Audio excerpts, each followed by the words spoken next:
Olá pessoal, tudo bem? Vamos iniciar a nossa aula do sétimo ano e vamos relembrar da aula passada. Aula passada nós estudamos sobre a classificação dos seres vivos. Vimos que nós temos 5 reinos: o reino Monera, o reino Protista, o reino Fungi, o reino Animalia e o reino Plantae. Hoje nós vamos falar sobre vírus. Iremos falar sobre uma abordagem inicial. Será que o vírus ele pode estar classificado dentro de algum reino? Será que o vírus, nesse caso, ele tem vida? Vamos analisar isso bem direitinho nessa aula. Observem a figura. Observando a figura, nós vimos que tem muitas pessoas em uma maca doentes. Isso aí foi a chamada, o surgimento ou surto da gripe espanhola. Entre 1918 e 1920, a gripe espanhola que surgiu na Ásia espalhou-se pelo mundo e matou cerca de 40 milhões de pessoas. No Brasil, provocou aproximadamente 300 mil mortes, incluindo em 1919, a do então presidente da República, Rodrigues Alves, que acabara de ser reeleito. Hoje dispomos de vacinas contra a gripe e contra as várias outras doenças virais. Porém, todos os anos surgem novas epidemias causadas por vírus, o que evidencia a importância de estudá-las. Então, nesse caso, vamos falar também de algumas doenças causadas por vírus. Recentemente tivemos aí o surgimento de uma nova epidemia, ou a pandemia pelo coronavírus, que espalhou-se pelo mundo inteiro, levando a vida de muitas pessoas. Então, para início de conversa, nós temos que observar como é que são as características do vírus. Conforme vocês estão vendo na figura, os vírus eles podem ter diversos formatos. Eles serão observados somente em laboratório, lá é que eles poderão ser estudados. Bom, os vírus são micro-organismos acelulares. Eles têm proteínas mais material genético. Quando eu falo acelulares, eu estou falando de que esses seres eles não têm célula. Ou seja, eles não são considerados vida, Porque para ter vida é necessário que tenha uma célula e que possua o metabolismo, que é um conjunto de reações químicas que vão ocorrer no interior da célula. Então, nesse caso, o vírus ele é acelular, ou seja, ele não possui uma célula. Eles possuem aí o DNA ou o RNA ou ambos, ou seja, ele pode ter tanto o DNA ou o RNA, ou pode ser que algum tipo de vírus pode ter os dois ao mesmo tempo. Tamanho dos vírus. Os vírus, como eles são micro-organismos, eles são microscópicos, ou seja, a olho nu nós não conseguimos vê-los. Só conseguimos ver ele através de outras estruturas. Eles são extremamente pequenos, que possuem um tamanho que pode variar com cerca de 20 a 300 nanômetros. Quando eu falo de tamanho, nanômetro quer dizer uma partícula muito pequena, que não pode ser observado de qualquer forma por olho nu. Por exemplo, observem a figura. Nós temos aí uma hemácia, que é uma célula sanguínea, e ao lado nós temos uma bactéria. Tanto a hemácia como a bactéria, ela pode ser infectada por um vírus. E é tanto que o vírus ele tem um tamanho muito, muito menor. Por exemplo, a gente observa aí o vírus do bacteriófago. Esse vírus tanto pode infectar a célula aí, que é a célula do sangue, que é a hemácia, como também pode infectar essa bactéria. Então, o tamanho dele, comparando, é muito menor comparado às hemácias e também comparado aí a essa Escherichia coli, que é uma bactéria. Bom, os vírus, como eles não têm vida, eles são chamados de parasitas intracelulares obrigatórios. Não apresentam metabolismo próprio, dependem de uma célula hospedeira para realizar sua reprodução. Todos os organismos vivos podem ser infectados pelo vírus e podem sofrer mutações.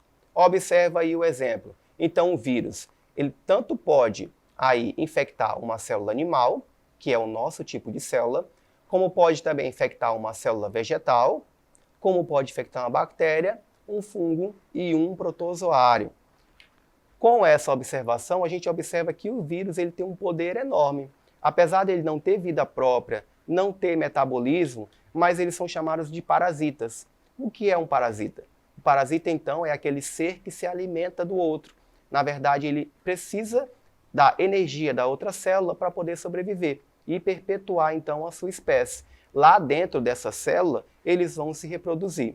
Então, quando o vírus entra dentro de uma célula, ele lá dentro ele vai se reproduzir, produzindo, então, novos vírus. Mas se ele está fora da célula, ele não tem vida. ele fica lá numa forma inerte. O que é inerte? Parado. Ele não tem função nenhuma. Estrutura dos vírus. Os vírus, eles têm uma estrutura que é bem peculiar. Observando a figura, a gente pode observar que os vírus, ele pode ter um envelope, eles têm também uma cápsula chamada de capsídio. Dentro tem um ácido nucleico. Esse ácido nucleico, então, que nem eu falei para vocês, pode ser o DNA ou o RNA. Esse capsídeo ele é um composto formado por capsômeros. Quando se tira o envelope do vírus, a gente observa esse vírus nu. Também observando o vírus, a gente vê que ele contém tanto proteínas como lipídios. O que é o vírion? O vírion é uma partícula viral completa e infecciosa. No núcleo é o próprio genoma que está lá dentro, que pode ser DNA ou RNA. O capsídeo ele é um envelope proteico que envolve o genoma de vírus. O envelope ele é revestido, que é o revestimento que recobre o capsídeo de alguns vírus. Pode ou não apresentar as espículas no envelope. Então, com essa estrutura toda dos vírus, observa que eles têm aí um poder enorme de infecção e um poder enorme de serem combatidos. Porque quando o vírus ele tem um envelope, mais difícil ele vai ser de ser combatido. Quando o vírus ele não tem envelope, mais fácil vai ser a forma de combatê-lo. Então, isso aí, na evolução, significa então que ele pode sofrer um processo de mutação. E quando ele tem um envelope, significa então que ele é um pouco mais forte, que nem, por exemplo, o vírus da gripe, que já está presente sempre no nosso corpo humano. Replicação viral. Bom, falando então como os vírus aí se reproduzem, esse processo é chamado aí de replicação viral. Observe a sequência da figura. Eu tenho aí uma bactéria, né? Essa bactéria tem um DNA próprio. E lá em cima nós temos os vírus. Os vírus eles vão penetrar na célula, mas eles não vão entrar por completo. Eles apenas vão jogar o material genético deles lá dentro, que pode ser DNA ou RNA. Então, eles basicamente, falando em modo popular, eles furam a célula e jogam o DNA ou o RNA lá dentro. Daí, então, esse DNA e RNA, ele começa a se duplicar dentro da célula bacteriana. Ou, às vezes, eles conseguem se misturar com o DNA da bactéria. E aí, dentro dessa bactéria, vai ser produzido novos vírus que vão crescer, se maturar. Quando tiverem maduros, eles vão ser liberados. Ou seja, a célula ela vai sofrer uma eclosão. Ela vai basicamente se explodir e vai liberar novos vírus. E esses vírus aí vão atacar novas células. Então, o processo é, primeiro, é a absorção, depois a penetração do vírus dentro da célula, depois a biossíntese, né, que vai misturar tanto o material genético do material viral com o material da bactéria. Eles vão sofrer um processo de maturação, que eles vão crescer, e aí vão sofrer um processo de liberação. Então, seguindo esse processo, vai ter então essa replicação do vírus. E essa replicação do vírus ela vai acontecer em diferentes etapas, conforme já foi explicado. Viroses. Bom, viroses são doenças causadas por vírus. Nós temos diversos tipos de viroses. Nós temos o HIV, né, que é o causador da AIDS, o vírus da hepatite B, o vírus ebola, o vírus da raiva, o bacteriófago, a raiva vírus, papilonavírus, o adenovírus. Então, existem diversas doenças causadas por vírus. São doenças causadas por vírus. A maioria dessas doenças provoca febre, dores de cabeça, dor no corpo, indisposição e falta de apetite. Por exemplo, não vamos falar de todas, só vamos falar das principais. A gripe, dengue, catapora, hepatite, sarampo, a AIDS, tudo aí são exemplos de vírus, né, que vão ocasionar esse tipo de doenças.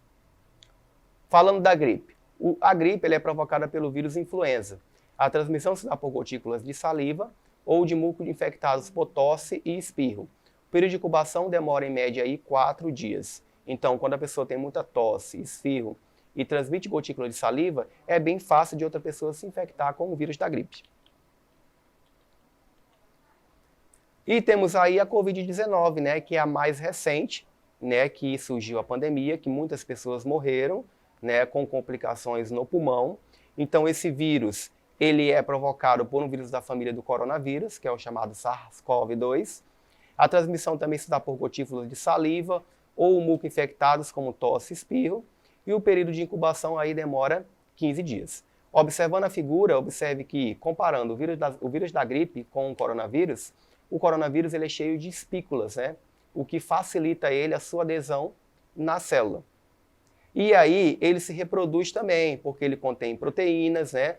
Tanto proteínas S como proteínas N, e esses tipos de proteínas diferentes ficam melhor a adesão a eles à célula. Além disso, o material genético dele aí é chamado também de RNA. Então, com base aí que nós vimos, né, que nessa pandemia do coronavírus, vimos que muitas pessoas morreram com complicações no pulmão, porque esse vírus ele gosta realmente desse órgão principal, que é o pulmão, que é as nossas vias aéreas. Então, com isso, muitas pessoas morreram devido à infecção. Então, nós temos aí sempre que tomar os cuidados, né, que é usar máscara, se vacinar, que aí é uma forma de nos protegermos o nosso corpo contra esse vírus. O coronavírus e o distanciamento social ele é importante porque, em relação ao distanciamento social, evita que novas pessoas elas sejam infectadas. Conforme a gente viu, é uma cascata. Se uma pessoa está infectada, ela consegue infectar outras pessoas. E isso aí aumenta de uma maneira muito exponencial.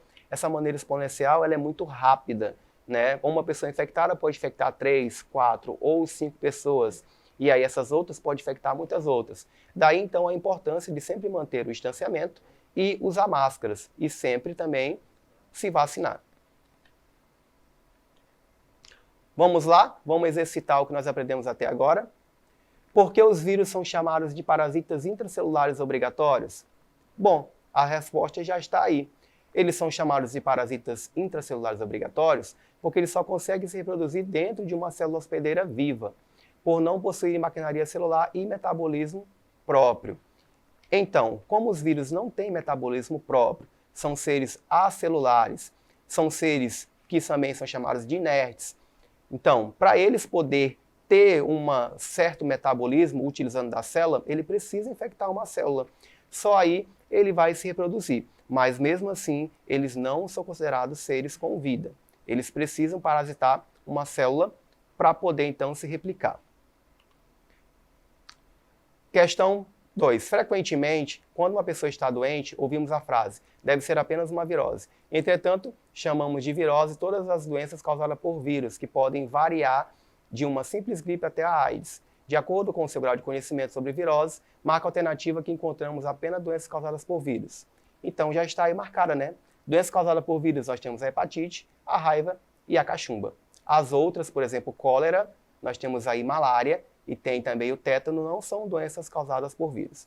Espero que vocês tenham aí aprendido. Aguardo vocês na próxima aula. Para mais, acesse a plataforma Eduque. Obrigado.